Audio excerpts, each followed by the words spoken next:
I want you to forget something for a second. Forget cheap EVs. Forget entry-level pricing.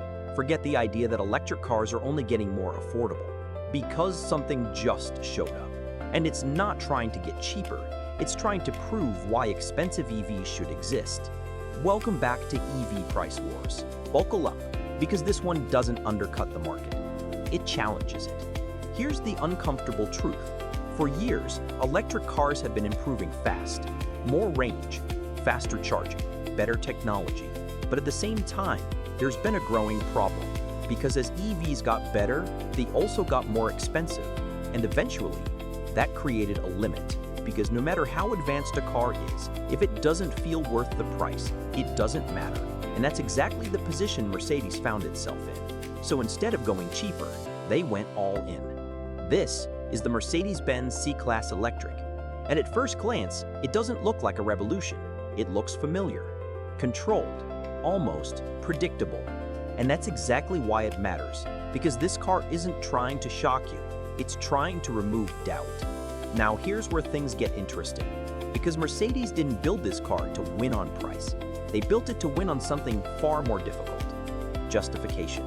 Because if you're asking someone to spend premium money, you don't just need a good car, you need a car that makes sense. Now let's talk about what really matters: range, because this is where everything changes. The Mercedes C-Class Electric delivers up to 473 miles of range. Let that sink in. 473 miles. That's not just good for an EV. That's long-distance confidence.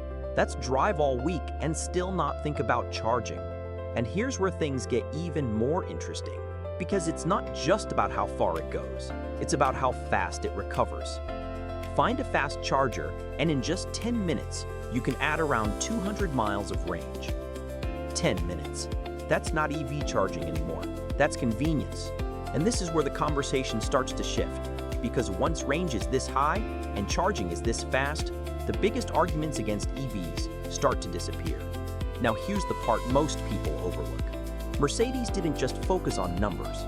They focused on experience. Inside, you get a massive 39-inch macro watts Hyperscreen stretching across the dashboard, ambient lighting, premium materials, a cabin that feels closer to an S-Class than a typical mid-size sedan.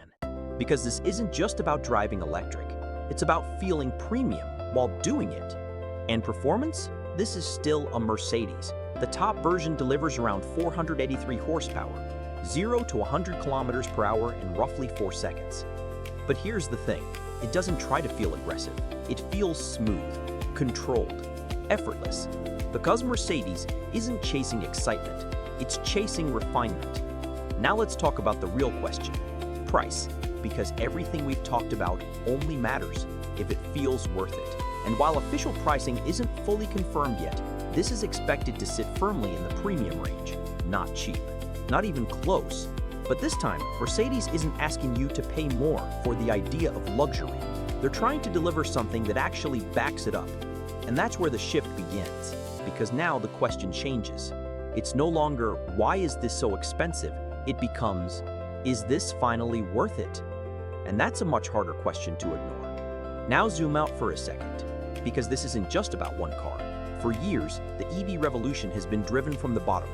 Cheaper cars, better value, mass adoption. But now, the top is fighting back, not by lowering prices, but by raising standards. And if cars like this get it right, then premium EVs don't disappear, they evolve. But if they get it wrong, then expensive EVs start to feel unnecessary, and that's the risk. Now, will this change the market overnight? No. But that's not the point.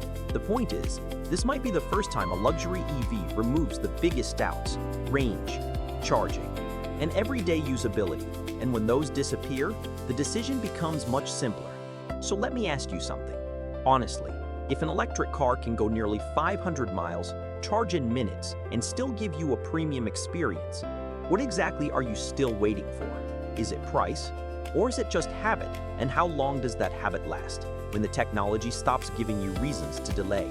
Drop your answer in the comments. I read them all. If this breakdown made you rethink what premium EVs are supposed to deliver, hit like. Subscribe to EV Price Wars, because the next battle isn't just about making EVs cheaper anymore. It's about making them undeniable. And when that happens, the market doesn't argue, it shifts.